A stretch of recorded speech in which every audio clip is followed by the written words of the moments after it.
Flying fish পাখির মতো দুই-ডানা বিশিষ্ট সামুদ্রিক মাছ।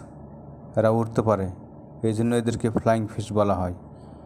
এরা সমুদ্রের এক স্থান থেকে আর এক স্থানে উড়ে উড়ে যায়। এই জন্যই এরা খুব সহজেই সামুদ্রিক পাখিদের শিকারে পরিণত হয়। ভিডিওটা দেখেন, ভালো লাগলে লাইক করেন, শেয়ার করেন এবং আমার চ্যানেলটা সাবস্ক্রাইব করেন।